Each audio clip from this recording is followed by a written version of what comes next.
Hola a todos, bienvenidos de nuevo a este espacio del cual pues estaba ausente porque he venido en unos cambios, en unas nuevas retos y bueno, experiencias que me pone la vida. Pero estoy aquí de nuevo súper contenta de traer un nuevo tema, de traer una nueva persona a quien admiro y a quien quiero que ustedes conozcan, con quien vamos a estar reflexionando sobre su libro, Nología de la Muerte, y reflexionando sobre la muerte. Entonces, bienvenidos a todos, bienvenidos también a los que nos van a acompañar y a los que no, y a los que después puedan ver este video. La idea es poder transmitirles información importante y qué mejor que con la invitada de hoy, que es una mujer muy especial, a quien admiro, la doctora Luz Marina Cano. Ella, voy a hacer una introducción primero de ella. Ella es médico, docente e investigadora de la Fundación Universitaria Juan N. Corpas. Es magíster en educación médica, es PH en educación, PH en pensamiento complejo con énfasis en cuidados paliativos, formación avanzada en conversaciones difíciles y escritora. Entonces, Luchita, si puedes unirte, acá súper bienvenida.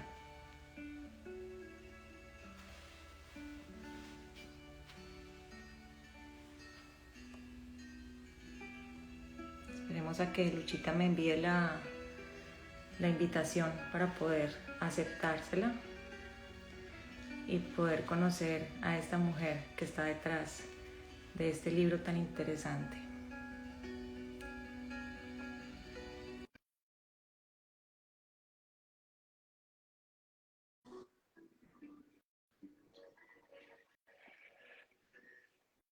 Luchita, ¿me estás viendo?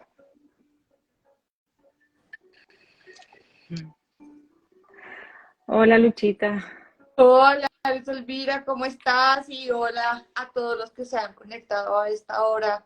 Muy honrada de esta invitación que me has hecho. Ay, no, a ti de verdad, gracias por aceptarla, por estar aquí, por haberme enviado este regalo tan lindo. Además, eh, mejor dicho, autografiado y todo. De verdad que es un regalazo que ojalá muchas personas puedan leer y puedan encontrar en este libro respuestas, eh, apertura, otras miradas de ver la muerte. Luchita, cuéntanos a todos quién eres tú, quién es esta mujer, porque ya hice como, claro, una introducción de esta parte tuya, de esta formación que tienes, pero quién eres tú, quién es esa persona. Eh, bueno, quiero primero saludar a Ofelia. Eh, Gracias por estar aquí y de nuevo gracias a todos los que se conectan por estar no como ocupar espacios, sino estar con apertura de corazón y estar para esta conversación que tenemos. Eh, no sé, me perdí un poco por la conexión, eh, la introducción que hiciste sobre mí, pero pues, ¿quién soy yo? Yo soy la mamá de Lío, Rodic, dos siberianos, de Leia, una pitbull rescatada, Anahata, también una criollita rescatada. Soy una humana que sabe algo de medicina para humanos. Eh, Soy hija de Gerardo Ángel Cano, que es de donde parte todo mi camino desde su muerte hasta el día de hoy. Eh, Desde el punto de vista profesional, soy médico, soy magíster en cuidados paliativos, soy magíster en educación médica, tengo un doctorado en educación, tengo otro doctorado en pensamiento complejo, soy estudiante de postdoctorado de bioética, trabajo en la Fundación Universitaria Juan N. Corpas, en el grupo primario de rectoría. haciendo investigación en cuidados paliativos, investigación de aula, y lidero un proyecto que se llama Corpas por el Respeto, que se encarga del enfoque, la perspectiva de género, equidad de género, igualdad e inclusión, y hago pedagogía de la muerte. Y aparte de escribir lo que me toca escribir como investigadora, pues ahora con este libro de la analogía de la muerte, escritora. Eso es más o menos lo que hago en el día a día. Desde el punto de vista del ejercicio profesional clínico, acompaño a los pacientes y a su familia hasta el último día de sus días. Más o menos eso es lo que yo hago de mi vida. Y estudiar un montón. Gracias, Luchita. Sí, pues había hecho ya, digamos que una introducción de lo que has estudiado, ¿cierto? Y comienzas también hablando de esta experiencia que te pasó con tu padre. Y yo creo que es una experiencia que nos une mutuamente, ¿cierto? Y que de alguna manera pues también estoy yo acá y también me llevó a leer tu libro y también me llevó a interesarme sobre todos estos temas. Y, y quiero que nos cuentes pues más de esa historia, que te llevó a ti a escribir este libro tan maravilloso. Pues creo que la parte de la pregunta de por qué me dedico a hacer pedagogía de la muerte y por qué me dedico a acompañar al que está muriendo.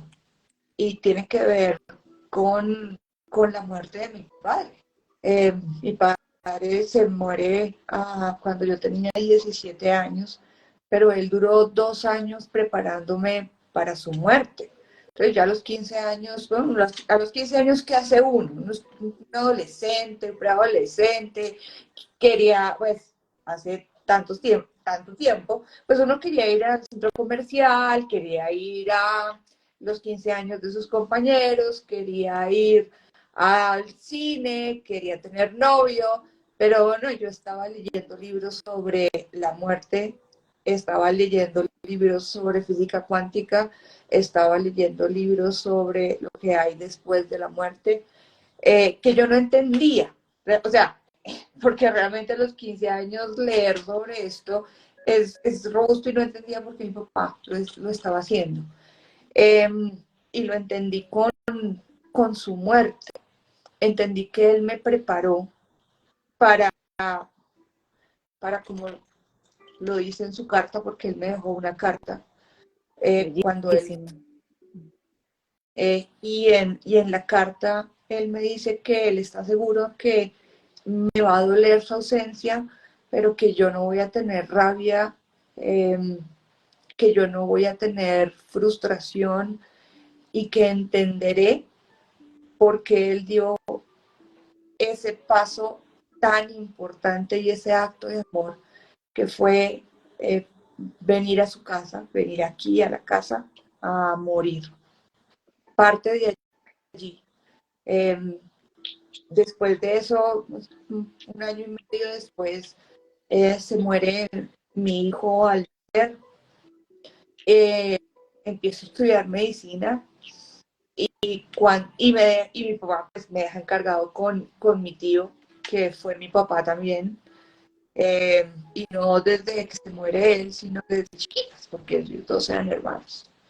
Y él se casó con la de mi mamá. Y él fallece cuando yo entré al internado. Pero 15 días antes de él fallecer, él tiene una conversación conmigo y él me expresa su voluntad de no ser reanimado. Pues él tenía hipertensión, él tenía cardiopatía hipertensiva, eh, iba para revascularización miocárdica y él renunció a todo eso. Él no quería. Y en efecto, 15 días después le viene un infarto al tronco coronario y yo doy la orden para que a él no lo reanime. En ese lapso de tiempo, pues, yo hice un alto porque no entendía por qué me había ha tocado vivir eso, esas muertes de esos seres tan amados. Eh, y entonces yo no encontraba cómo resolver esas preguntas. Entonces empieza mi transformación espiritual, empiezo a navegar por varios sistemas de valores y creencias y me encuentro con los libros de los Vedas y un libro que sigo leyendo todos los días que son las enseñanzas de Buda. Y empiezo a entender ya la muerte como un fenómeno natural. Entiendo lo que es que los seres humanos son impermanentes y finitos y entiendo que lo importante para soltar a alguien que fallece es el desapego. Y después de eso, después de que empiezo a hacer esa transformación espiritual y yo termino mi rural, yo paso mi hoja de vida y 2 días después de haber terminado el rural me llaman de una institución para hacer cuidado paliativo domiciliario. Y cuando yo entré a la casa de mi primer paciente, es como si yo hubiera entrado a mi casa. Yo vi exactamente lo mismo que yo vi en mi familia años, años antes. Y entendí allí que uno de los grandes propósitos de mi vida era acompañarlo, porque entendía perfectamente lo que estaba pasando en la familia, entendía cómo cambiaba la familia cuando un ser amado estaba falleciendo, entendía cómo se tenía que reconstruir una familia, porque la muerte es la ruptura en la biografía de una familia. Entonces, pues decidí claramente formarme, pues porque en el abordaje del final de la vida, pues uno tiene que tener entrenamiento en lo técnico-científico, pero también en lo ontológico, en lo espiritual y en otras áreas del conocimiento, pues porque pues, no necesitamos definir qué es la muerte, todos sabemos qué es la muerte. Lo que nos agobia y lo que nos angustia es el fenómeno de morir. Lo que angustia al paciente que está falleciendo es el dolor que puede sentir al final de la vida, los síntomas que no se pueden controlar, el sufrimiento por no resolver ciclos con las personas, colegas, y fundamental en el fenómeno de morir. Y eso requiere también entrenamiento. Eh, y por ahí yo voy encaminando mi curso y entrenándome en la pedagogía de la muerte y para la muerte, y me voy entrenando en conversaciones difíciles de fin de vida. Digamos que ese es como un pitch de lo que me ha llevado a escribir esta obra que es la novología de la muerte. Así es, no, mejor dicho, o sea, yo sé que hay muchas preguntas que quisiera poder hacerte y estoy tratando además de, claro, soltar los nervios porque además hace rato que no hacía estos en vivos y no es fácil acostumbrarse, o para mí acostumbrarme como a hablar detrás de una pantalla, pues a la luz de muchas personas. Espero realmente poder hacer las preguntas correctas para poder sacarte al máximo, digamos, el jugo en este espacio para que, bueno, todas podamos nutrirnos Por supuesto, de lo que nos traes hoy, ¿cierto? claro, por supuesto. Eh, Luchita, claro, yo quiero contar un poco también mi historia, si me lo permites. Por favor, esto se trata de historias. Realmente Bueno, las conversaciones son historias. Entonces, si algo nos ha unido y algo te cautivó de lo que yo escribí, fue la historia. total, total. Y antes de eso, creo que lo que me cautivó, como te dije, fue la carta de tu padre, o sea, es espectacular, en serio. Está además una parte, porque no sé si está toda la carta, creo que es un fragmento nada más, ¿cierto? es un está un fragmento en el libro y es impresionante el nivel de conciencia que tenía tu papá en ese momento, ¿cierto? Bueno, yo digamos que comencé por otro lado, o sea, mi camino comenzó por otro lado, yo siempre he sido como una persona que como que saltaba aquí, saltaba allá, como que me pierdo, vuelvo y me encuentro, y me ha costado como tener claro realmente cuál era como mi propósito en la vida. Yo siento que yo soy como la mitad, soy una parte de mí es una mujer muy sensible, compasiva, bondadosa, que tiene una empatía muy grande con la vulnerabilidad del ser humano y creo que eso se lo debo a mi papá, esa fue la herencia de él. Pero también por el otro lado, soy una mujer recursiva, creativa, que le gusta sorprender a las personas, que tiene esa capacidad de reinventarse y creo que esa parte viene de mi mamá, ese legado de mi mamá. Eh, mi, digamos que, o sea, yo estaba como uniendo muchas partes mías y creo que todo esto viene desde que yo soy niña, ¿sí? Pero hay una parte fundamental en mi vida y es hace más o menos unos 10 años que yo tuve una depresión muy profunda. Esa depresión, hoy en día yo agradezco que me haya dado esa depresión, porque fue como un antes y un después en mi despertar espiritual. Fue como un camino donde empecé realmente una sanación interior, o sea, ya había pasado por médicos, psiquiatría, medicamentos, y cuando entendí que la única forma de yo sanarme era empezando a mirar hacia adentro, quién era yo, por qué estaba acá, por qué estaba triste, por qué había perdido el sentido de la vida. Y, y empezó, siento que a uno Dios, o por lo menos digamos que yo lo llamo así, Dios, ¿cierto? Empezó a hablarme también a través del budismo, de esta parte oriental, a través de los libros, a través de frases, a través de personas que empecé como a encontrar otra vez un sentido y empecé a encontrar como una paz. Entonces fue un camino que inicié hace más o menos unos, no sé, 10 años, tal vez un poco más, con altibajos. Y en ese camino y en ese proceso también de autoconocerme, tuve dos historias que marcaron también mi vida y que hoy en día son mi propósito. Una fue acompañar a un tío a morir.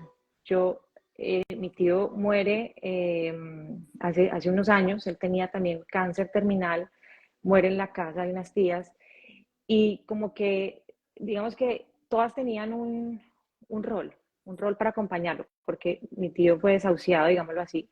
Te confieso que duré un tiempo con rabia con el sistema de salud, pero después entendí que fue lo mejor, ¿sabes? Que fue lo mejor que él haya muerto en la casa, porque murió acompañado, murió rodeado de sus seres queridos y murió en paz. Entonces cada una tenía como un rol, había una que hacía como el rol de la enfermera, otra la que le daba la comida, otra la que le daba los masajes, los medicamentos, y yo como que no encontraba como mi rol, o sea, yo como que decía, pero yo qué, o sea, como qué hago. Entonces me sentaba al lado de él simplemente y a veces ni siquiera sabía ni qué hablarle, porque mi tío estaba pues ya en sus últimos momentos donde ya su cuerpo ya no da más. Y recuerdo que en el día que mi mamá cumple años, yo sentí una intuición de ir a verlo. Estábamos todos cantando Happy Birthday, yo sentí esa intuición y fui y mi tío me dijo, no me dejes solo. Yo unos días atrás había leído un poco sobre el tema paliativo, no sabía que eso existía tampoco. Y en leyendo, descubrí que a los moribundos les da mucha sed. Quizás tú ahora nos expliques por qué, ¿sí? Y, y sentí como que ya, ese era el momento de mi tío. Entonces, estuve ahí al lado de él todo el tiempo. Fue una experiencia increíble, o sea, de las experiencias más bonitas que he tenido en la vida, que no se puede explicar. O sea, hay que vivirlo. Yo no sé, eso, tanto la atmósfera cambió, siento que como si estuviese preparada para ese momento, porque estuve totalmente tranquila, ¿sí? Muy presente. Y verlo morir en paz y en tranquilidad también, pues nos dejó una tranquilidad a nosotros también. Esa fue una historia.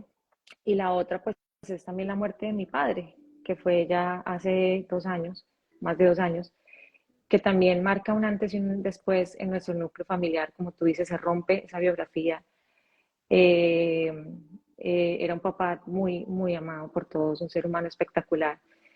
Y que a través de él, pues también encontré ese propósito, sentí lo que es perder a un ser amado, tanto desde la parte biológica, porque de verdad fue un sufrimiento que me enfermó los primeros días, pero que al mismo tiempo en ese caminar de mi duelo empecé a encontrarme a mí misma dentro del proceso y a enamorarme del duelo, a aceptar la muerte, a verla con otros ojos, a decir, quiero esto, o sea, quiero también acompañar a otras personas que están en estos momentos. Y bueno, hoy la vida también me tiene, como decía al principio, en otro momento de vida.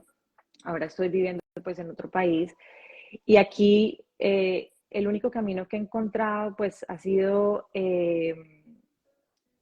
estudiar un poco el tema médico, ¿cierto? Como prepararme para ser auxiliar de enfermería, cuidadora de hogar, porque es como el camino que en este momento se me abre para poder llegar a ese lugar donde quiero estar, que son los hospices, que es donde están las personas que están muriendo, ¿cierto?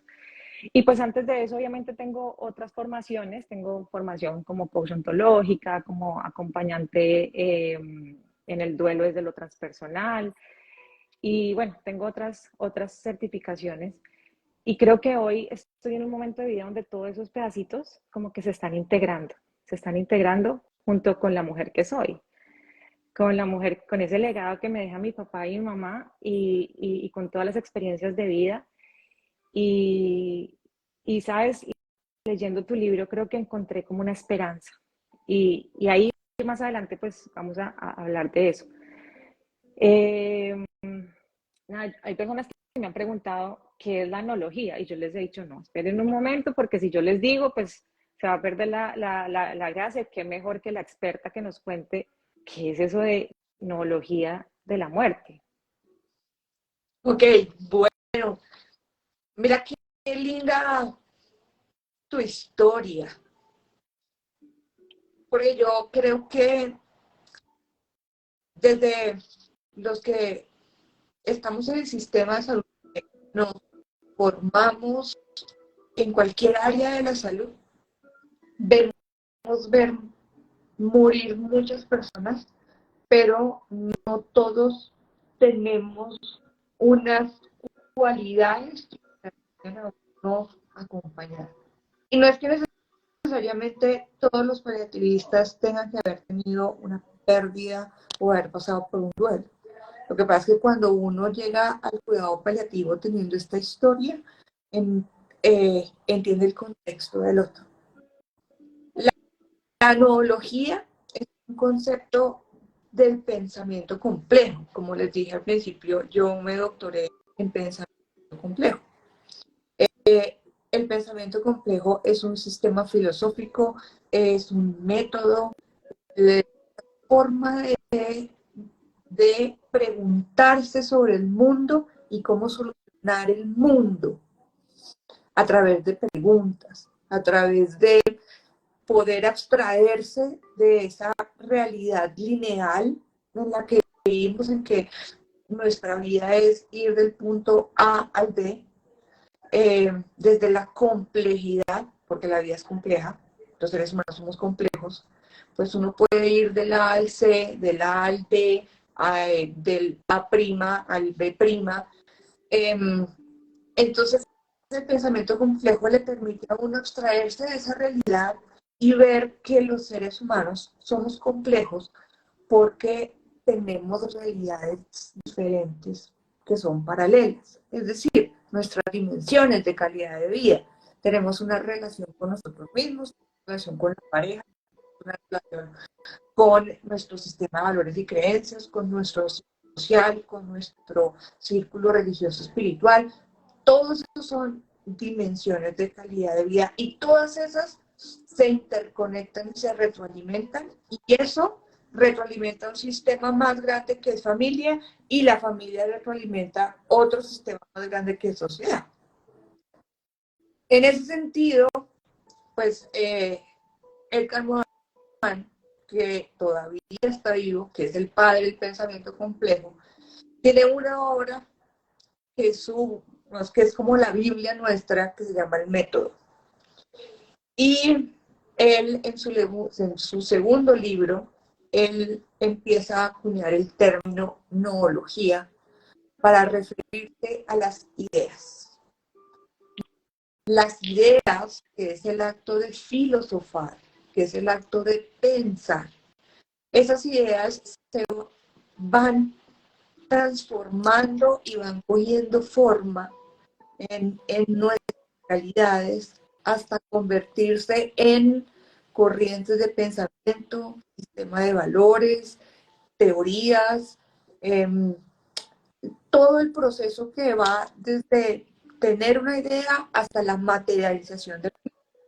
Entonces, la noología de la muerte en esta obra recoge aspectos de la historia de la muerte, recoge aspectos de la filosofía de la muerte, recoge aspectos de la teología de la muerte, recoge aspectos de la iconografía de la muerte y el impacto de la muerte en la creación musical.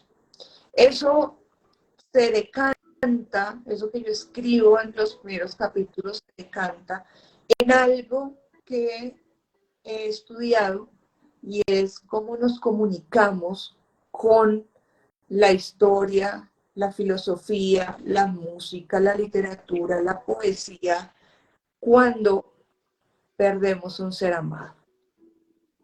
Y eso se llama intertextualidad. Entonces nosotros entramos en una conversación con el compositor, con el pintor, con lo que nos pueda conectar, como a ti te conectó, la historia, mi historia. O sea, yo puse mi historia al servicio de otros. Es, digamos que, el otro pitch de lo que significa el libro de Noología de la Muerte. Entonces yo hago por capítulos qué va pasando con ese concepto de muerte que no es igual en todos los individuos. Total. Y es que para mí, cuando yo leí el libro, fue como yo te decía, como una enciclopedia comprimida en pocas páginas, porque realmente es un libro corto, pero es un libro muy profundo, que nos da la posibilidad de elegir qué camino, por qué camino irnos y por qué camino queremos profundizar, ¿sí? Entonces, si quiero profundizar a través de la historia de cómo la muerte fue pintada o escrita, pues, o sea, si por la filosofía, entonces son como al final un hilo conductor que es igual transversal en todos los seres humanos universalmente, que es la muerte, ¿cierto? Pero que a través de también estos hilos conductores que igual nos han traído a lo que somos hoy en día, como la filosofía, la historia, o sea, que de alguna manera todos estamos compuestos de eso y que como tú también decías en el libro, en una parte donde decías que el hombre igual está hecho de esas ideas, es productor de las ideas, pero al mismo tiempo está sumergido dentro de unas ideas eh, colectivas. Sí. Que parte también de lo que hablabas de Morán, ¿no? ¿Cierto? De que al final el hombre es un hombre que genera ideas, pero al mismo tiempo es producido por las mismas ideas que produce, ¿sí? Sí. Entonces, me pareció muy chévere, sí. Posibilidad, ¿no? Es que yo me retroalimento, ¿no? De retroalimentación negativa y positiva, y esas ideas tienen que ver con el vínculo con nuestras dimensiones, o porque creo que ahí lo importante es el vínculo, no la realidad. Las realidades están ahí, lo que nos vincula, ¿sí? Y eso es lo que nos retroalimenta en eso de las ideas. Y que además, pues, al final no vamos a encontrar una verdad absoluta, pero de alguna manera nos vamos nutriendo los unos de los otros de la idea de la concepción de la muerte que tiene este, junto con la que tiene esta y con la que tengo yo, y vamos como creando una red de ideas que al final son como muy temporales, o sea, son como muy a lo que yo creo hoy y lo que me hace sentido hoy, pero quizás de pronto dentro de un tiempo ya mis ideas se expandan y de acuerdo también a las experiencias de vida, de acuerdo también a los vínculos que cree, pues quizás estaré también en otro momento. Y como también yo te decía, creo que este libro me llegó en el momento en que era, porque creo que estaba lista para recibirlo.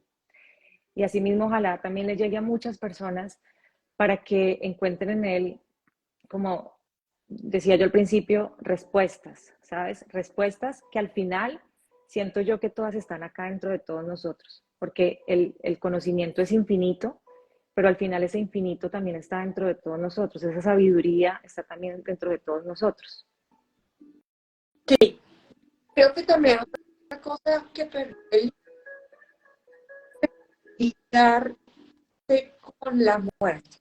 Tenemos un gran problema y es que la muerte se convirtió en un tabú. ¿Sí? Si nosotros nos lo comparamos con lo que estaba pasando en Woodstock, el sexo es un tabú. Hoy tenemos dos grandes tabús, la muerte y la diversidad de género. ¿Sí? Eso es un completo tabú.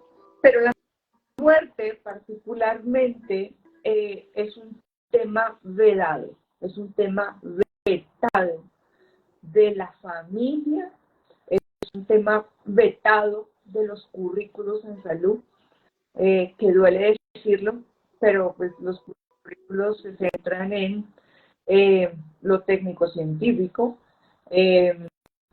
y se centran en el conocimiento biomédico y llegan hasta el adulto mayor, como si los pacientes no se murieran. De esa parte, por eso es que no muchos nos salimos con habilidades para comunicar malas noticias, para comunicarnos con el paciente y la familia acerca de un pronóstico que lo llaman reservado, pero que es un mal pronóstico, que es que la enfermedad avanza a un punto en que es incurable y hay que paliativizarlo, igual cuando pasa con el adulto mayor frágil. Y la muerte, entonces no está nunca, no está en ninguna conversación. En el 98% de las familias de Latinoamérica. ¿Qué pasa? ¿Qué pasa cuando uno dice, pero yo quiero que me crean? Entonces hay alguien que le dice, no, toque madera y pelo de loca, como decimos aquí en Colombia, porque no quiero que la invoque, porque se considera que hablar de la muerte es un mal presagio, es de mal gusto. Y es que, uno, tenemos una incapacidad para verbalizar la palabra muerte. Dos, realmente repudiamos la idea que los que amamos van a dejar de existir. Lo repudiamos. La muerte duele y eso es lo que tenemos. ¿Sí? Además, porque pensamos que los que mueren son otros. Nunca a nosotros. Y los que les da cáncer es a otros. A los que le dan eventos cerebrovasculares son a otros. A nosotros nunca. Pero eso no parte de nuestros padres, ni de nuestros abuelos, ni de nuestros tatarabuelos. Eso tiene que ver con la historia de la muerte, con la concepción de muerte que hay antes de 1800 y después de 1800. Porque antes de 1800 la muerte era pública. La muerte, el muriente era dueño de su vida y de su muerte. Antes de 1800 la gente se moría a 25 años sin saber por qué. La gente que llegaba a los 35 se consideraba un sabio y todo el mundo iba allá como para saber qué era lo que estaba haciendo para poder llegar a los 35. pero por temas de salubridad y pues, la gente fallecía a los 25 años más o menos. Pero el muriente, así como era el dueño de su vida y generaba un testamento, escrito, oral, sabía que iba a fallecer y organizaba toda una fiesta para invitar a toda su sociedad a la cual pertenecía a su muerte. Entonces, invitaba familia por familia, vengan a mi muerte, la van a pasar súper, súper cool, porque va a haber fiesta, baile, va a haber bebida, y traigan a los niños, porque los niños serán puestos a la... ¿Eso qué significaba? Tenía que ver con el sentido de haber pertenecido a una sociedad y dejar un legado. ¿Sí? Pero después de 1800, cuando se llega los antibióticos, llega la era del pulmón de acero, se construyen los hospitales, se formaliza la formación médica, la muerte sale de la casa y se va al hospital.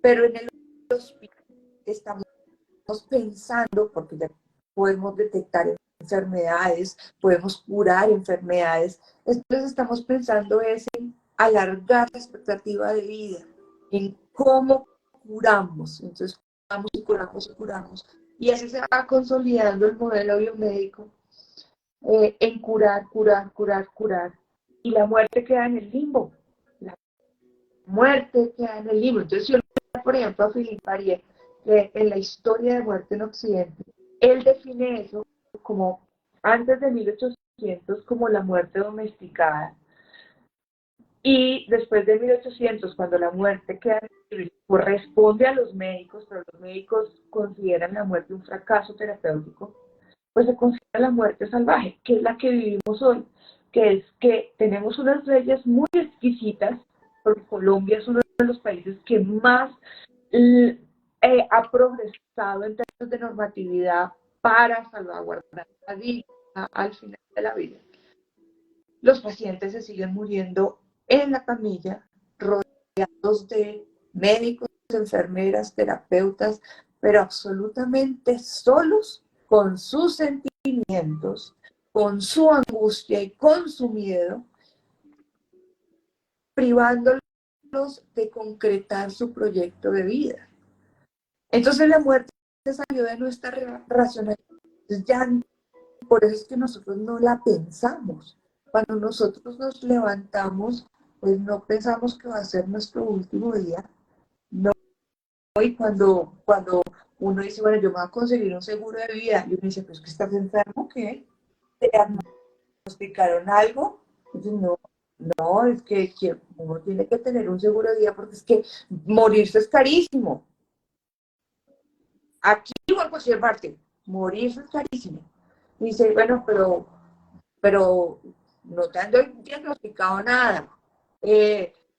Cuando dicen, bueno, yo voy a empezar a arreglar mis bienes, entonces, pero ¿qué te pasa? ¿Es que morir?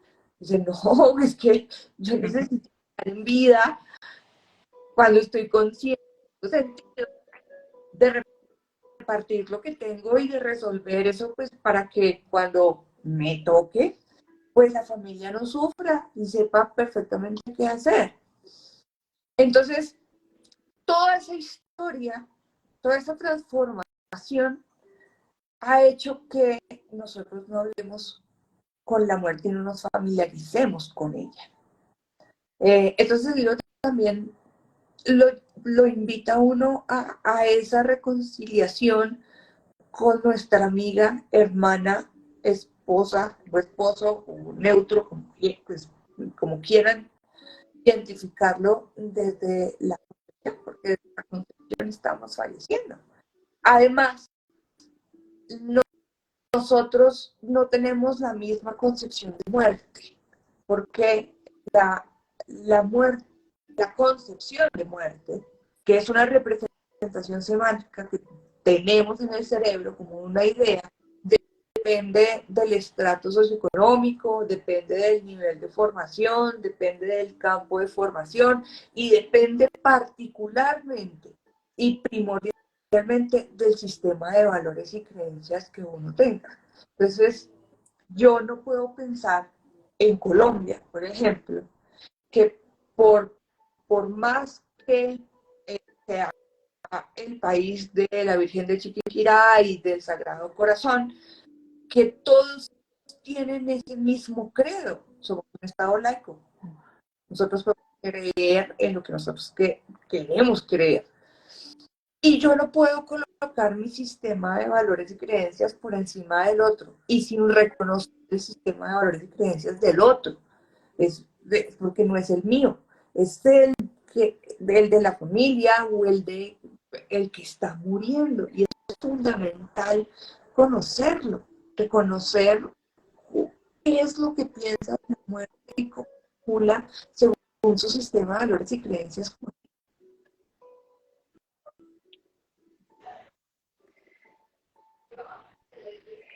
Sí, y sabes que hay, yo no sé si, discúlpame que te haga una interrupción acá, yo no sé si eres tú o es mi internet que a veces te escucho cortado, si alguien nos puede ayudar como si es Luchita o si es mi internet, bueno. Bueno, no sé, a mí, ¿Tú me escuchas bien a yo, mí? Quizás, bien. quizás de pronto entonces es el mío. Continúa, Luchita, qué pena que te interrumpí. Bueno, y es que si ven todo, nosotros estamos cargados de esta. Soy yo la que se está entrando. Gracias. Bueno, probablemente es que está lloviendo acá, por donde yo vivo. Sí, soy yo. Pero es que Pero, está lloviendo. pero sabes que, digamos que yo pues pude como comprender todo lo que alcancé como a escuchar todo lo que has dicho, así sea entrecortado.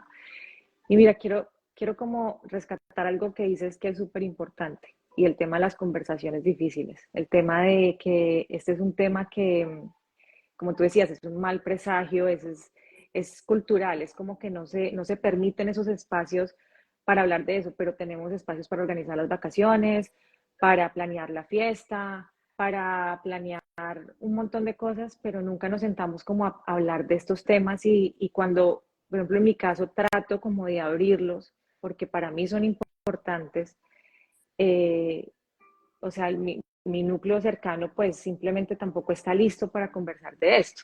¿Mm? Sí, Eh, ¿Tú como qué recomendaciones nos puedes dar o les puedes dar a las personas cómo iniciar este tipo de conversaciones difíciles? mira, yo creo que lo primero es entendernos como seres finitos. La muerte es un proceso natural de cualquier ser vivo. Es un proceso natural, no podemos hacer nada contra ello. Así exista la inteligencia artificial, así en unos años podamos llegar a la inmortalidad, pero mientras eso ocurre, vamos a fallecer. Uh-huh. Cuando reconocemos que vamos a fallecer y nos reconciliamos con ella, también reconocemos que tenemos un derecho a expresar cómo queremos irnos del partido. Y eso se llama voluntad. ¿Qué pasa al final de la vida? Que nosotros debemos expresar qué es lo que queremos al final de la vida. O sea, yo no quiero que me entúen, yo no quiero que me reanimen, yo no quiero si me diagnostican una enfermedad incurable, yo no quiero sentir dolor, yo no quiero que me prolonguen la vida artificial, y quiero que mi ritual de despedida tenga características. Digamos que la voluntad que en este país es escrita notariada o es por medio de un video con 2 testigos, son las instrucciones para cuando yo pierda la conciencia y no quede en el aire quién va a tomar las decisiones, porque ahí es donde vienen los conflictos y empiezan a decidir por el que está falleciendo. Entonces, cuando yo me reconcilio con ella y reconozco que tengo derecho a diseñar en lo posible, porque pues hay cosas que pues, uno no puede controlar, como es pues la muerte accidental o sí, o pues la muerte por procedimiento quirúrgico, digamos que hay cosas que uno no puede controlar, pero uno no tiene que esperar a que le diagnostiquen una enfermedad incurable para poder planear su fin de vida. Lo segundo es que cuando yo me apropio de eso, yo interiorizo, yo empiezo a abrir esos espacios con mi familia, porque cuando yo la expreso, yo le estoy dando la oportunidad al otro a que también la pueda expresar. Y pueda expresar, mire, le tengo miedo a la muerte, le tengo miedo más allá, le tengo miedo a sufrir, yo no quiero morir ahogada, yo no quiero morir quemada, yo no sé qué hay al otro lado, pero no quiero sufrir. En últimas, lo que todos tenemos en el 100%, que no queremos sufrir, ¿sí? Queremos que nuestro fin de vida sea digno, ¿no? Entendiendo que la dignidad es una construcción propia también. Mis condiciones de dignidad son iguales a las tuyas. Entonces, cuando yo abro esos espacios, mi familia empieza a reconciliarse con ella. Ya desde el punto de vista profesional, pues digamos que también hay que entrenar, porque las conversaciones difíciles de fin de vida no tienen que ver con cuántos días me quedan. Eso no lo pregunta el paciente, eso lo pregunta la familia. El paciente pregunta por el sentido de la existencia. Y entonces ahí vamos a la ontología, la instancia del ser. Cuando uno se paliativiza, uno pierde. Entonces, vamos que hay momentos o escenarios en donde le dicen, ay doctor, no le diga que tiene cáncer, porque si le dice que tiene cáncer, se va a morir. Dice, no, no se va a morir porque yo le diga cáncer. Se va a morir porque tiene cáncer. Yo tengo que decirle la verdad porque es que yo tengo que establecer una serie de estrategias para que tenga calidad de vida al final de la vida. Y él debe decidir cuál de esas estrategias yo le propongo, quiere. Porque al final de la vida también hay que realzar la voluntad de la autonomía. Y entonces, en esas condiciones que requieren de un espacio, requieren de un tono de voz adecuado, eso yo no lo puedo decir por WhatsApp, eso yo no lo puedo poner en el corredor. Cuando yo hago pedagogía de la muerte, los talleres, yo le pregunto a la gente, ¿a usted cómo quisiera que le propusieran matrimonio? ¿A usted le gustaría que fuera por WhatsApp? ¿A usted le gustaría que le dijeran en el corredor? ¿O usted quiere que sea un momento amoroso, un momento cálido, que lo miren a los ojos, que sea como usted se lo sueña? Pues pasa exactamente lo mismo al final de la vida. Yo tengo que tener un espacio amoroso, compasivo, porque yo debo permitirle al que está falleciendo que se reconcilie con su vida y pueda reconstruir la esperanza al final de la vida y encuentre el sentido. ¿Por qué? Porque para que yo pueda morir en paz, más allá de que me controlen los síntomas, yo debo haber pasado por 2 procesos y la familia debe haber pasado por 2 procesos. El proceso del perdón fundamentalmente. Pedir y otorgar perdón.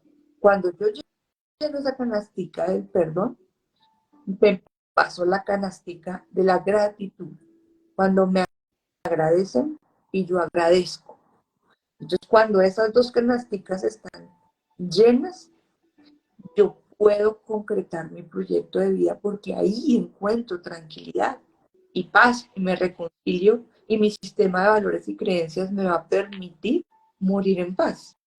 Me va a permitir ahí sí dar ese paso, y yo lo llamo que es el acto de amor más importante de un individuo racional, que es dejar de existir. Ahí es cuando yo me puedo morir en paz. Total, total, Luchita. No, y además que o sea, te lo juro que tenía preguntas como que las tengo acá, pero tú misma me las has ido respondiendo, que me quedo como que, ok, ahora qué voy a preguntar. O sea, definitivamente por más que uno prepare las cosas tienen que salir como son. Y has dicho cosas bellísimas y sabes que yo quiero decir algo, no sé, como escuchándote y pues hablar de la muerte, claro, lo estamos poniendo en el lugar de la muerte biológica, ¿sí? Del cuerpo, de ese momento. Pero yo siento, y esto digamos es una creencia mía, que los seres humanos hablamos de la muerte todo el tiempo, en otros escenarios, en otros contextos. O sea, hablamos, por ejemplo, cuando se acaba una relación, porque la muerte también puede ser como el fin de una relación, cuando se acaba un ciclo de la vida, cuando nos vamos a vivir a otro lado, también las mascotas, es un duelo impresionante. O sea, Es más, hay muchos tipos de muertes, de finitud de situaciones, de amistades, de cosas, y todo el tiempo digamos que estamos hablando de eso, pero no de una manera consciente. Pero cuando tocamos este tema de la muerte biológica, quizás porque nos une con esa emoción primaria que es el miedo, ¿cierto? Como este temor a lo desconocido, a lo que tú decías, al sufrimiento, porque al final yo creo que el alma sabe que es un proceso natural y el alma está preparada para irse en cualquier momento. Pero el miedo de nosotros es al sufrimiento, al dolor, que al final es inevitable, como decía esta frase de Buda que a mí me ha encantado y me ha hecho sentido y creo que fue la frase que me acompañó en mi duelo, que el dolor es inevitable, pero el sufrimiento es opcional. O sea, el dolor siempre va a ser parte de nuestra vida. El dolor y el amor es una balanza que siempre van a estar ahí, haciendo parte de nosotros. Pero el sufrir es diferente, el elegir como indagar en eso que nos causa miedo, en esas cosas como tú decías, por ejemplo, el uno poder conversar con alguien y decir, ¿sabes qué?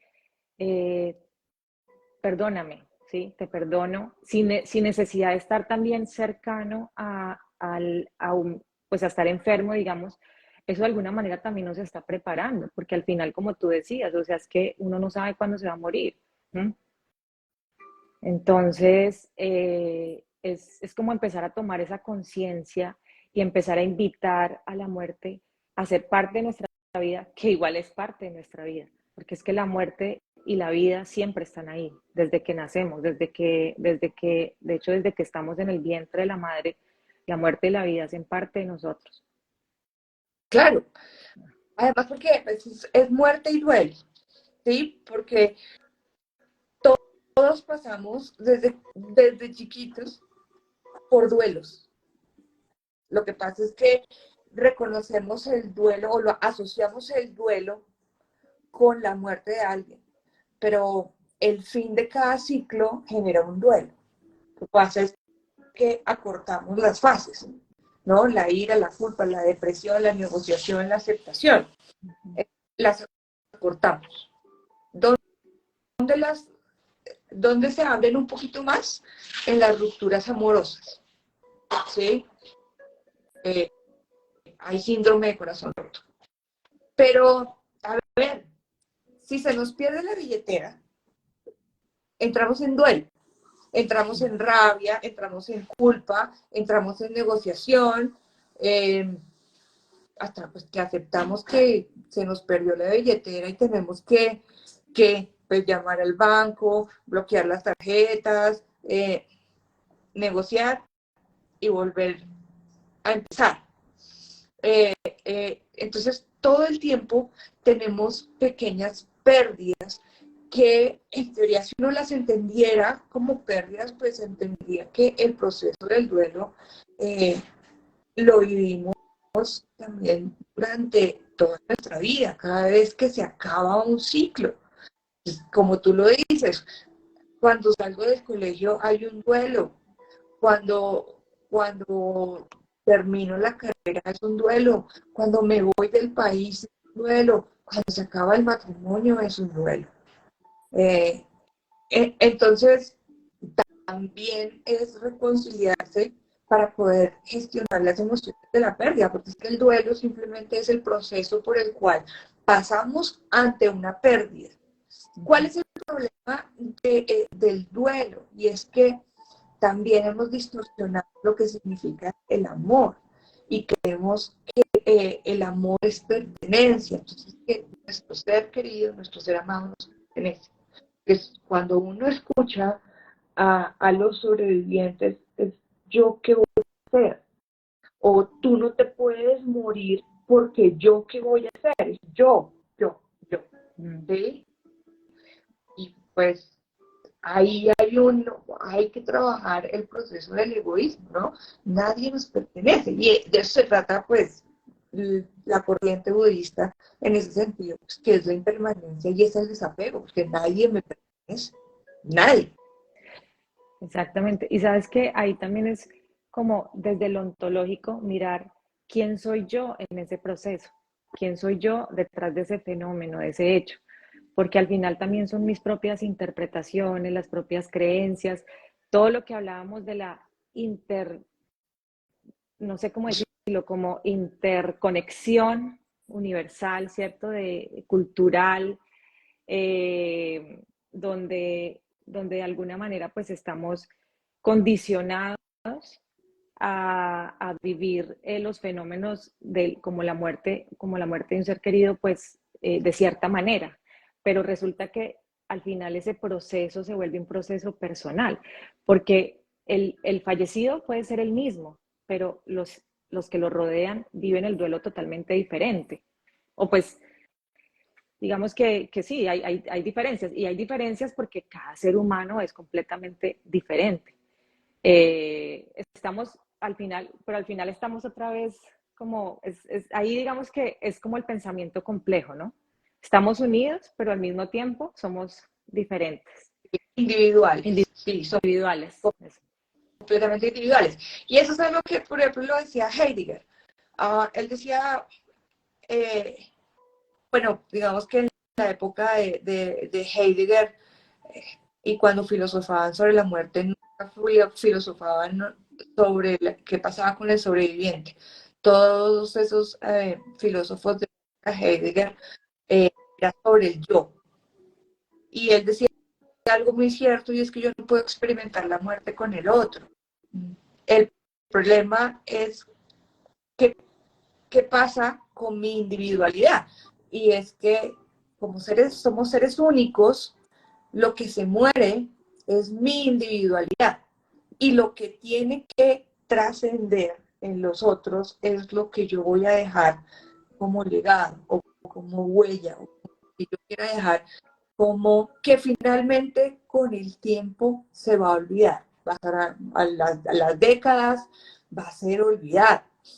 Pero en ese núcleo, en esas personas que pertenecieron, estaban con mi vida y caminaron en mi vida, que voy a dejar, incluida que yo haya sido el villano de cualquier historia, ¿no? Y creo que en el proceso del duelo es importante el ritual de despedida.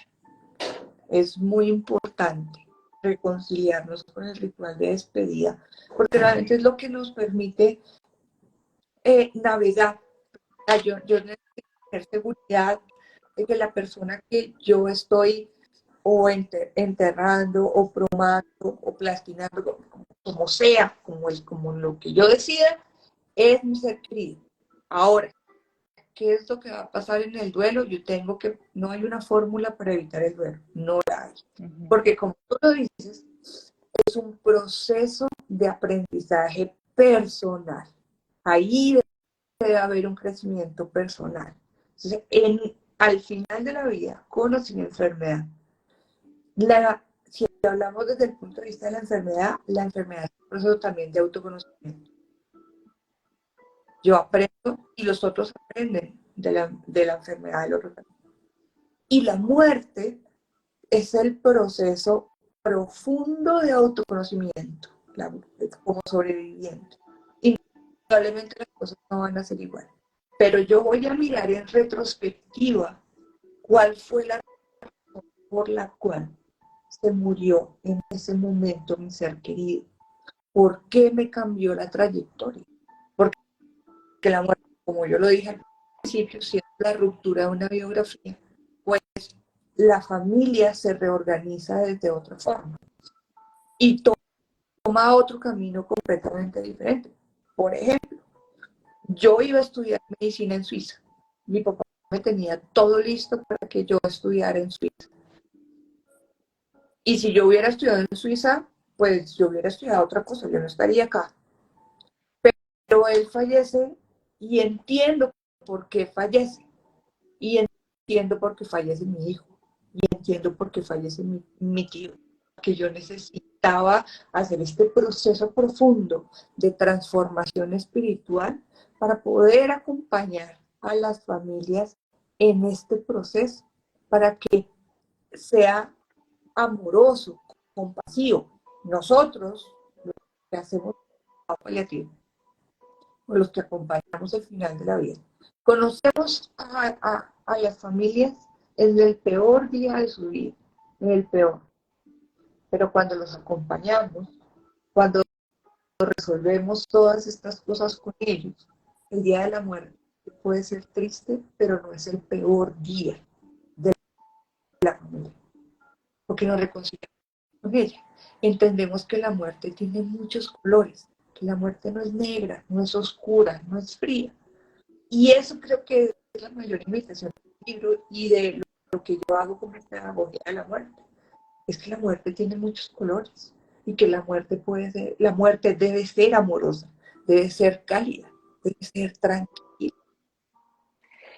Y es que, mira, como hablabas en tu libro también, ahí tiene mucho que ver el tema de la iconografía de la muerte, ¿cierto? De cómo nos vendieron a nosotros esta imagen tenebrosa, un poco como hacia a la manipulación con el miedo, ¿no? Sí, claro. De que, pues, si no nos portamos bien, de si no somos, entre comillas, buenos, correctos, buenos seres humanos, pues entonces es como un castigo, como si fuera un castigo.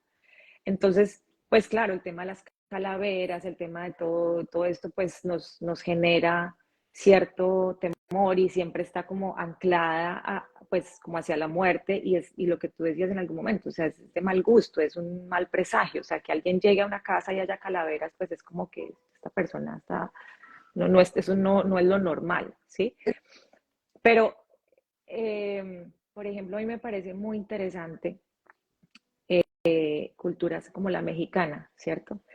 Sí. Que lograron tomar a la muerte, ¿cierto? Y como resignificarla para entregársela al mundo y mostrarla desde otro punto de vista. Entonces, y de hecho, pues es muy famosa todo el tema de las Catrinas y como esta cultura que, claro, ahorita no, pues no quiero como contar la historia, pero de alguna manera le mete esos colores y la hace más agradable, ¿cierto?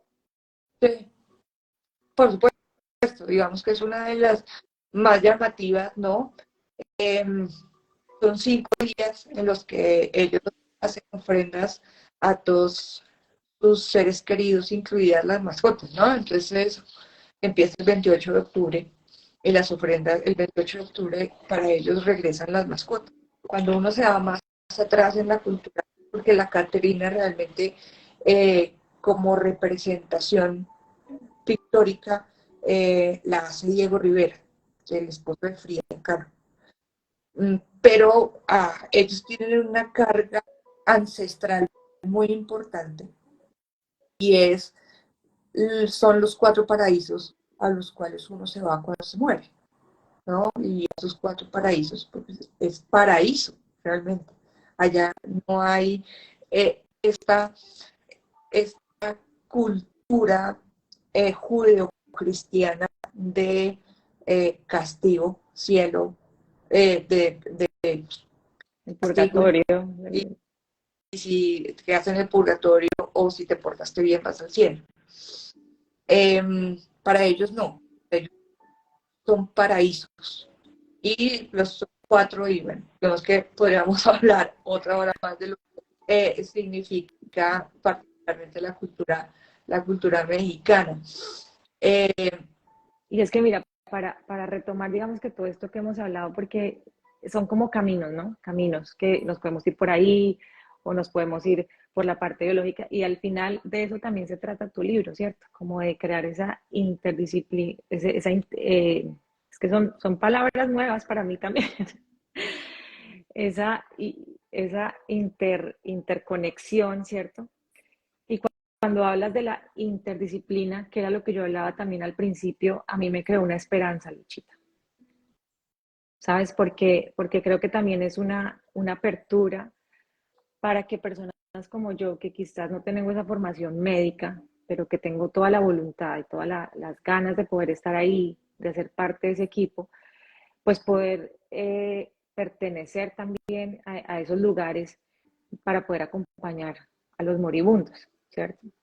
Y, y es una invitación también que tú haces porque yo te decía a ti, o sea, para mí una de las reflexiones fue como que yo vine como de lo ontológico, o sea, mi formación ha sido más como de filosofar, de ir hacia adentro, de mirar el ser, y como que la vida me está llevando como a aprender lo técnico científico, ¿cierto?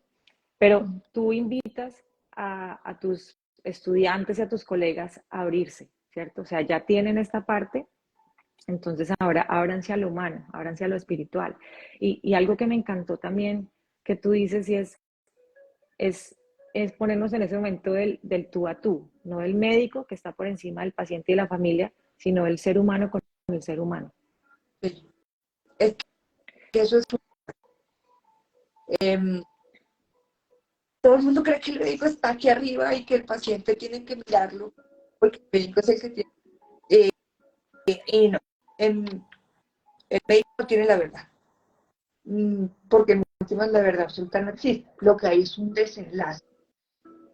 Al final yo me tengo que vincular con, con mi paciente y con la familia de una forma amorosa, pero yo necesito desarrollar confianza, porque estas conversaciones son profundas, son existenciales, confianza, porque yo necesito apertura del paciente y necesito apertura de la familia. Entonces es confianza. Si yo no la tengo, y eso parte de cómo me comunico con ellos, cómo, en mi caso, yo me quité la bata hace mucho tiempo. Hace mucho tiempo yo me quité la bata y me quité el mezanín, porque al final de la vida no importa si yo soy médico, si yo soy enfermera, si yo soy psicóloga, si soy economista, si soy diseñadora gráfica, no importa. Yo me necesito conectar con un humano porque estoy pasando por un proceso humano. Es humano. Al final de la vida yo necesito un humano que entienda que estoy sufriendo y me ayude a resolver de pronto ese sufrimiento. Y puede ser que me ayude con el silencio, porque el silencio de cosas, pero que me dé la mano para yo poder dar ese paso. Entonces, la interdisciplinariedad es eso, es que la muerte no le pertenece a nadie, la muerte le pertenece al individuo. La muerte no es ni del médico, ni de la enfermera, ni del trabajador social, no, la muerte es mía. Y cualquier persona que me acompañe amorosamente, compasivamente, pues merece estar allí al lado mío.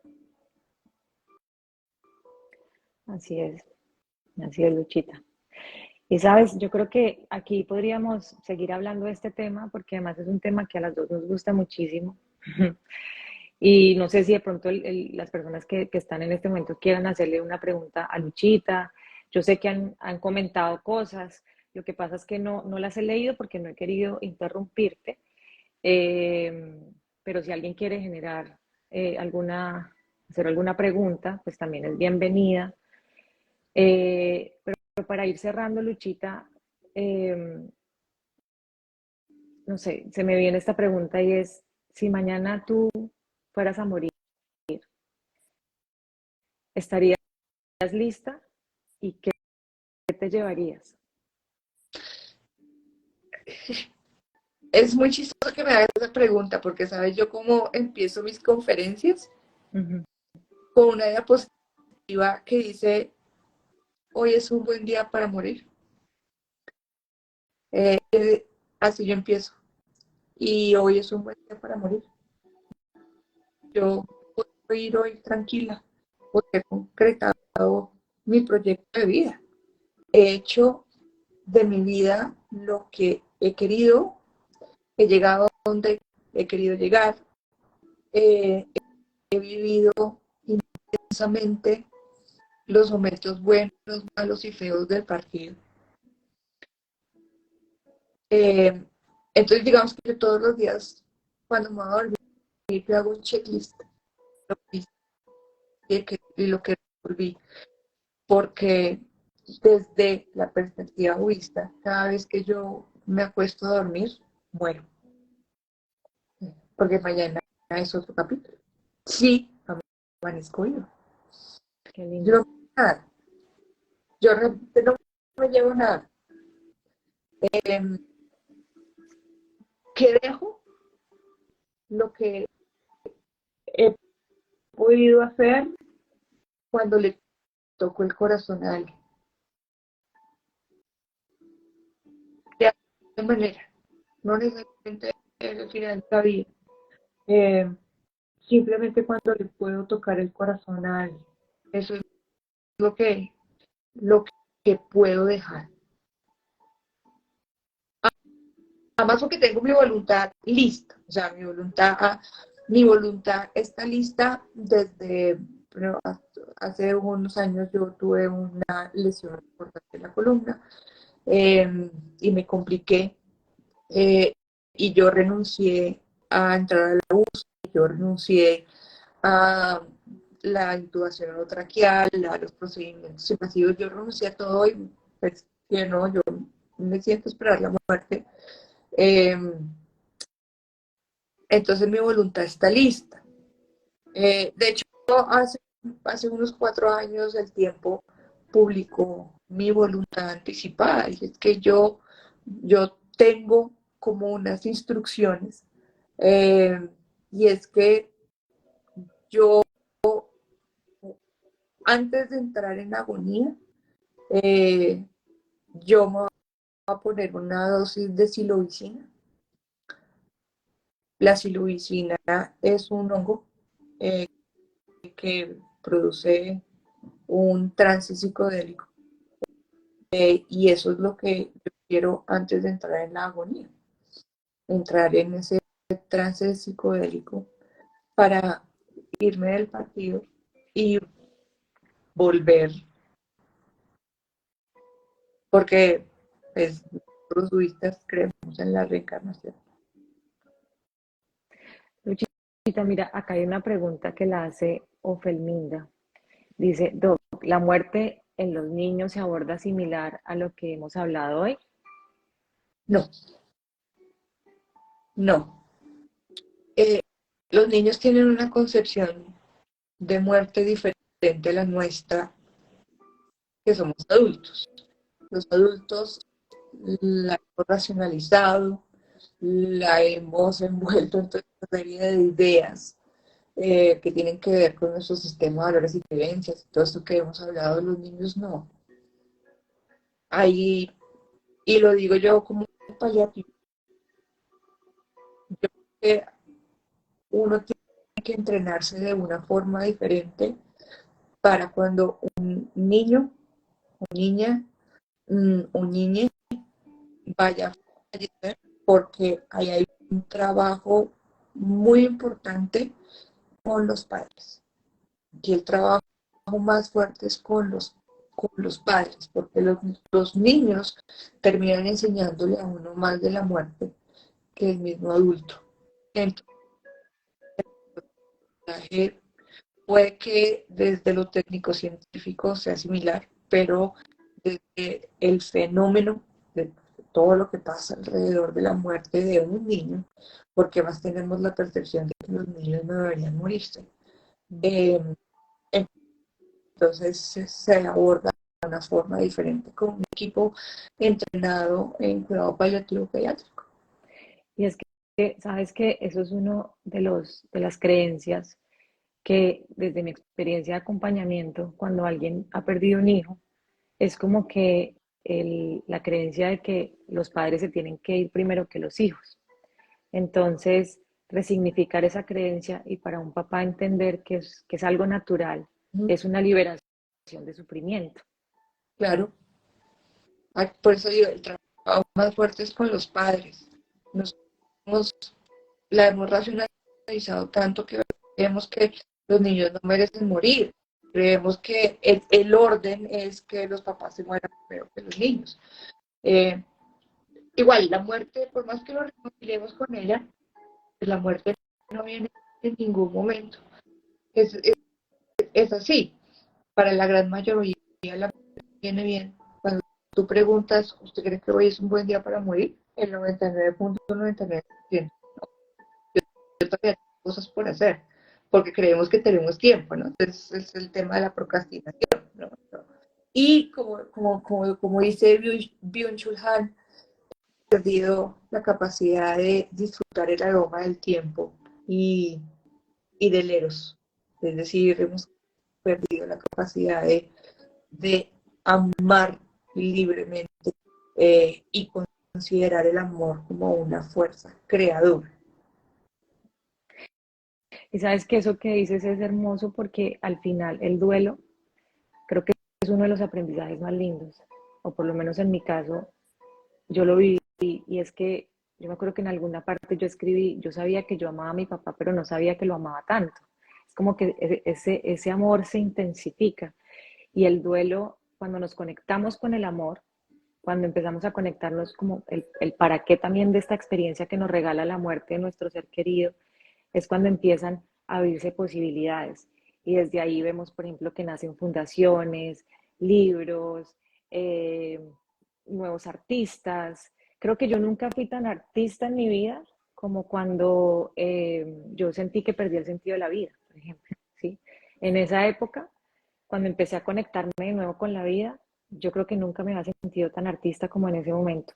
Entonces también es lindo como esa tristeza y esa sensación de pérdida nos convierte, nos puede sacar, o mejor dicho, él nos conecta con el arte que al final es un vehículo, es un camino también para sacar, para proyectar todo lo que tenemos por dentro. Por supuesto, es que lo que no debe pasar es que yo me quede con el sentimiento lo debo colocar, yo debo expresarlo. Es que también estamos en una cultura en la que no le permitimos a la gente llorar y no le permitimos eh, expresar que está rota. Es que se nos cambia toda una estructura. Por eso es lo importante de expresarlo, ya sea verbalmente o puede que no sea a través del arte, pero puede ser a través de otras habilidades y destrezas que están en uno, pero que no han sido exploradas. Eh, y finalmente, poder colocar mi historia al servicio de otros. Así es, total. Porque finalmente yo creo que algo también que nos regala ese lugar de víctimas, de haber sido, digamos, la víctima de esa experiencia, es que la víctima cuando entendemos que llega para enseñarnos ese lugar, pero cuando logramos salir de ese lugar de víctimas, encontramos la empatía con el otro. O sea, cuando yo conozco ese lugar, cuando yo he pasado por esa experiencia, cuando yo he sentido ese dolor, puedo comprender al otro desde ese lugar. exactamente. Y también es, la invitación es a entender el amor libre, el amor independiente, porque morir es un acto de amor. O sea, morir libremente, morir en mis términos, es amor, como lo hizo mi papá. Él sabía perfectamente que se iba a morir y él me lo dejó por escrito. Y lo habló conmigo, lo habló conmigo. Lo mismo mi tío. Aquí, y ya para cerrar, les voy a contar una sincronía que pasó con la muerte de mi hijo y la muerte de mi tío. Mi tío era mi papá, les he dicho ya varias veces. Em, Resulta que yo tuve síndrome de yo tuve el embarazo. Y el día anterior, que yo estaba muy, muy mal, eh, él me dedica, él nunca, él fue, bueno, voy a volver un poquito, ellos eran cafeteros. Eh, entonces para ellos era el tango, eran los trovadores de Cuyo, los pontitos, salseros nunca. Pero la noche anterior a que me llevaran a la clínica, él me dedica una canción que estaba sonando que se llamaba Cueste lo que cueste. Eh, y él allí, bueno, tiene una conversación conmigo muy profunda y de perdón y de gratitud. Y cuando él tiene esa conversación conmigo, antes de fallecer, los 15 días antes de que le diera el infarto, cuando estábamos teniendo esa conversación, en el radio sonó Cueste lo que cueste. Y eso es una de las sincronías más conmovedoras. Y si a mí hay una canción que me hace parar lo que yo esté haciendo, porque inmediatamente se me sale la lágrima, es cueste lo que cueste, porque hay una conexión y dice, bueno, pero como de dónde hay esta sincronía, ¿no? Que eso es algo también que probablemente lo hablaremos en otro, porque este tema de lo que pasa en el aire, de las sensaciones, las percepciones, de las sincronías, ese es otro gran tema. Mm, Sí, pero quería Luchita. esa sincronía entre esas dos muertes, ¿no? Eh, y pues, en últimas también decirles, hoy es un buen día. Y no sé si alguien quiera decir algo más, si alguien tiene alguna otra Mira, pregunta. yo te puedo decir que pues había otra pregunta, pero yo creo que le contestaste contestando la pregunta del duelo de los niños. Siento yo eso, que le contestaste a la otra pregunta. Y pues por ahí he visto comentarios súper bonitos para ti, o sea, como que de verdad, Luchita, gracias por tu generosidad, gracias por regalarnos tanta información. O sea, tú, mejor dicho, eres una persona con una sabiduría y un conocimiento impresionante, porque además, o sea, tú eres muy joven todavía, ¿sí? Y has estudiado y has aprendido y se te nota la pasión que tienes por estos temas. Yo quiero preguntarte dónde las personas pueden conseguirlo, cómo hacen para que les llegue este libro. Eh, bueno, me contactan por mis redes sociales para eh, poder hacer la compra, porque no tenemos envíos internacionales porque son un poco costosos, pero si están Por ahora. por ahora, pero si están en Colombia, eh, me pueden contactar por mis redes sociales y yo por ahí les doy la información de cómo pueden conseguir el libro, ¿no? Y, y querida Lucecita, eres definitivamente una luz. Y creo que el planeta necesita seres como tú. Soy absolutamente privilegiada en poder haber tenido este espacio con las personas que estuvieron y nos escucharon. Para mí es generoso cuando alguien se sienta a escuchar lo que yo tengo por decir. Es un privilegio que me hayas leído, es un honor que me hayas invitado a este espacio y es un honor para mí que todas las personas que se conectan se hayan conectado, no que se hayan metido al live, sino que se hayan conectado con esto que hemos hablado. Entonces, no me queda más sin decirles si me quieren seguir en mis redes sociales, mi perfil está abierto, por allí me pueden contactar, me pueden preguntar, me pueden lo que necesiten. Yo estoy. Gracias, Luchita. Yo pues también me voy de verdad pues muy agradecida.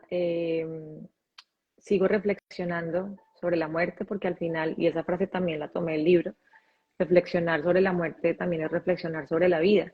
Y también es una invitación para estas personas que quizás en este momento se sienten desconectadas de la vida, que sienten que sintieron el sentido de la vida. Eh, hablen de lo que les pasa, busquen esos espacios para hablar de lo que les pasa. Sigamos creando estos espacios para hablar de la muerte, sigamos creando estos espacios para hablar de la vida, porque yo creo que esta es la invitación que nos está haciendo y que nos deja quizás también esta pandemia, este evento mundial, ¿cierto? Y es la necesidad de hablar, de expresar, de que ya no tenemos que escondernos más, aparentar estar bien, aparentar estar felices todo el tiempo, porque es antinatural, es antimano. O sea, todos tenemos días grises, todos tenemos días soleados, o sea, en todos está la tristeza, en todos está el miedo, en todos está la rabia, es natural, ¿sí? Y cuando podemos hablar de lo que nos pasa, encontramos alivio y quizás es una luz también para disminuir todos estos, eh, eh, se me fue la palabra, pues como la cantidad de muertes también por suicidio, ¿cierto? Sí, Entonces, gracias. Sí, también es otro tema. que es otro tema, o sea, realmente aquí yo sé que hay muchísimos temas también bienvenidos. Si alguien quiere que hablemos un tema con Luchita, nosotros vamos a estar en un ciclo de conversaciones. Bienvenido también si quieren que hablemos de un tema en particular. Hoy fue como un abrebocas y fue como una invitación para que de verdad se lean el libro, para que sigan reflexionando sobre la muerte, sobre sí mismos, sobre la vida, sobre la importancia de tener estas conversaciones difíciles. Eh, y bueno, seguir aprendiendo de personas como tú. Qué maravilla, Luchita. Muchas gracias. Y yo yo les dejo una frase y es, la muerte no es el fin, sino cuál es el fin de vivir, cuál es el fin de la existencia. Y no esperen a, a llegar al final de la vida para reconciliarse con las personas, con las situaciones, con los fenómenos. Reconcíliense. Realmente la vida es, en esta dimensión tridimensional es única y es irrepetible. Y sí, este es un ciclo de conversaciones que tendremos con Luisa. Pueden dejar en la cajita de comentarios o nos pueden escribir por interno qué quieren que hablemos y lo checamos y lo ponemos al servicio de ustedes. Y muchas gracias y les mando un abrazo mortal a cada uno de ustedes. Gracias por los comentarios, pues no pude leerlos todos, de verdad, pero gracias en serio por estar acá, como dices tú, Luchita, por estar conectados con nosotras. Luchita, gracias, de verdad, qué honor. Te Muchas mando gracias. un fuerte abrazo a todos los que se conectaron, a todos y bueno, buena vida, buena muerte. Memento mori. Gracias a todos, un abrazo mortal y nos vemos en otra ocasión. Gracias, chao.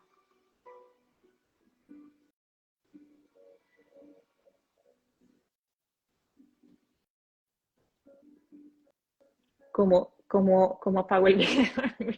Hola. Se me olvidó. Ah, ok, ya listo, gracias. Chao. Chao.